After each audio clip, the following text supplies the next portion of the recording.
الحمد لله وكفى والسلام على عباده الذين اصطفى أما بعد أعوذ بالله من الشيطان الرجيم بسم الله الرحمن الرحيم قل أعوذ برب الفلق آپ فرما دیجئے کہ میں پناہ مانگتا ہوں صبح کے رب کی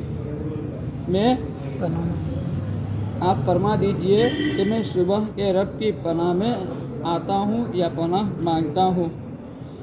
اللہ تبارک و تعالی نبی کریم صلی اللہ علیہ وسلم سے فرما رہے کہ آپ فرما دیجئے کہ صبح کے رب کی پناہ مانگتا ہوں۔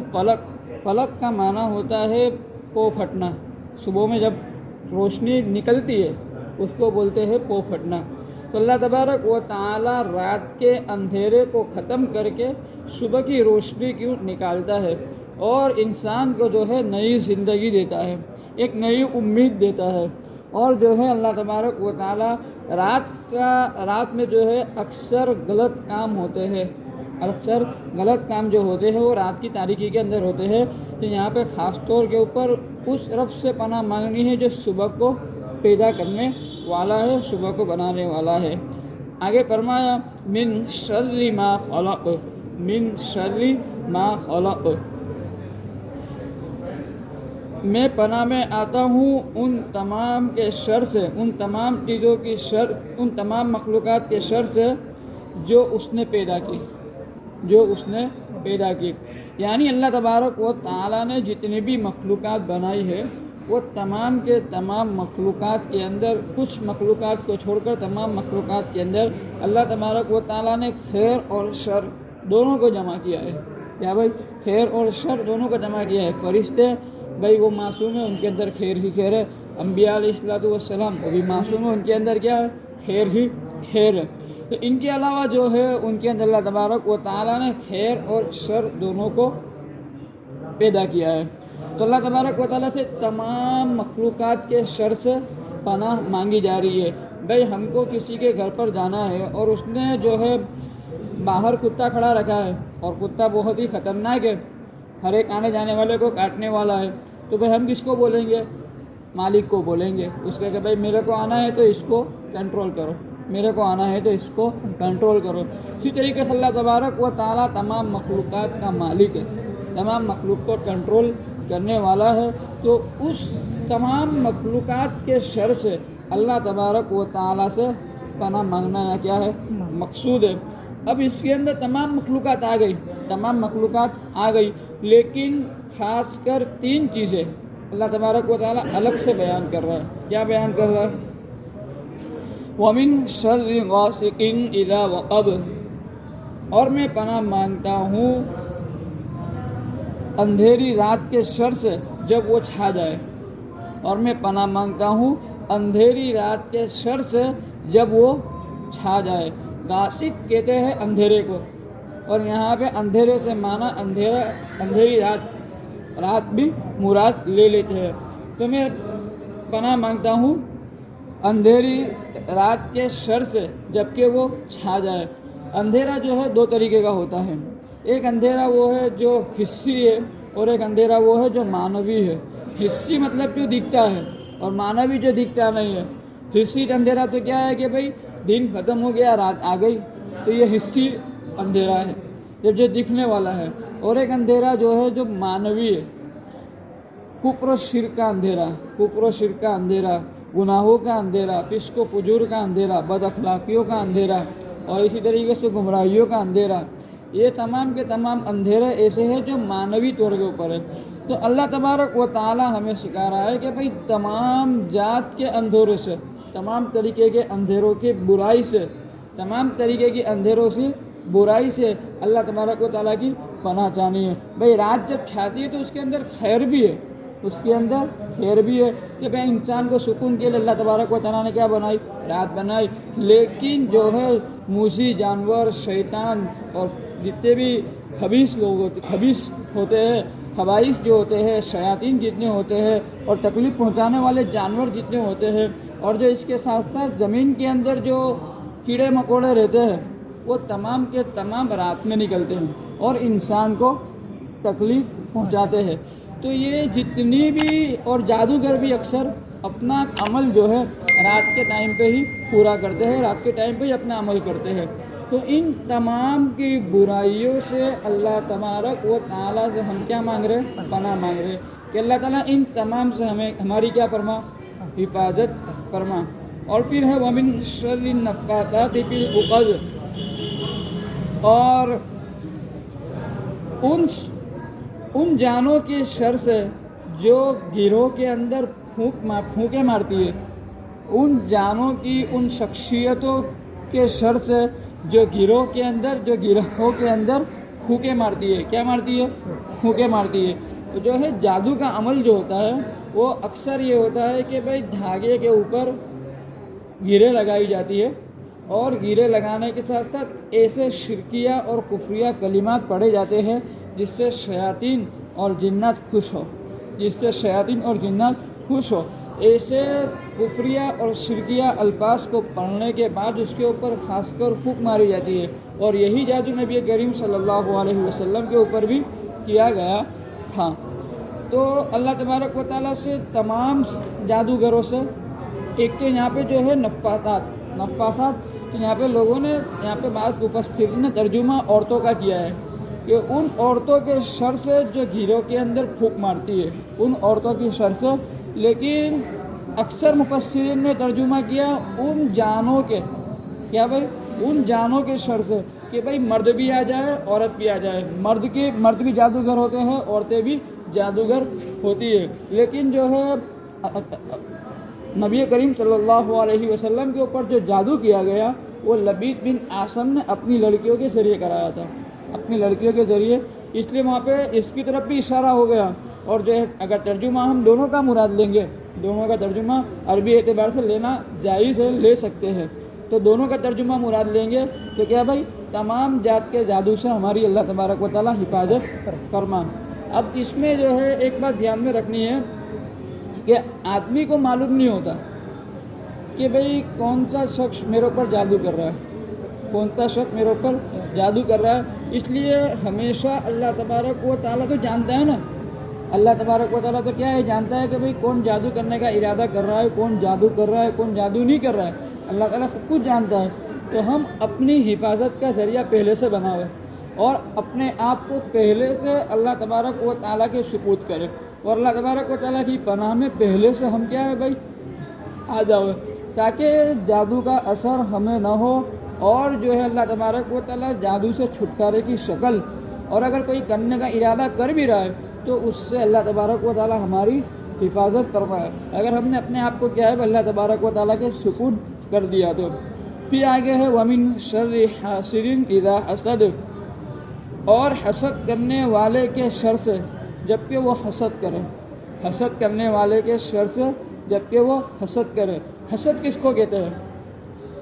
حسد کہتے ہیں اللہ تبارک و تعالیٰ کی دی ہوئی کسی نعمت کو دیکھ کر، کہ کسی شخص کے پاس اللہ تبارک و تعالیٰ نے بہت زیادہ مال دیا ہے، کسی کو بہت زیادہ عزت دی ہے، اور کسی کی دکان بہت چل رہی ہے، کسی کی فیکٹری بہت چل رہی ہے، تو اس کو دیکھ کر دل میں گھٹن محسوس ہونا، دل میں کیا ہونا؟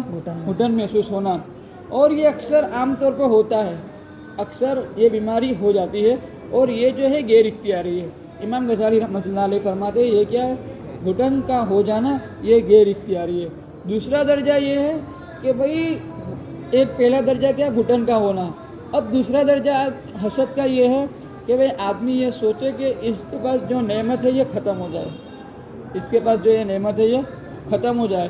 تو امام غزالی رحمۃ اللہ علیہ فرماتے ہیں کہ پہلا غیر اختیاری ہے، دوسرا بھی ایک اعتبار سے دیکھا جائے تو غیر اختیاری ہے۔ اب جو ہے ہمیں اس کا علاج کرنا چاہیے۔ کیا کرنا چاہیے؟ اس کا علاج۔ اگر اس کا علاج نہیں کیا تو یہ بیماری بڑھے گی، یہ بیماری کیا ہوگی؟ بڑھے گی، اور اپنا غلط اثرات جو ہے دکھائے گی۔ تو سب سے پہلا علاج اس کا یہ بتایا گیا کہ بھئی ہم جو ہے جب بھی کسی کی نعمت کو دیکھ کر ہمارے دل کے اندر گھٹن محسوس ہو، کسی کے مرتبے کو دیکھ کر یا کسی کی عزت کو دیکھ کر، کسی کے مال و دولت کو دیکھ کر، اللہ تبارک و تعالیٰ نے کسی کو بڑا عہدہ دے دیا، بڑا منصب دے دیا، اگر کسی چیز کو دیکھ کر ہمارے دل میں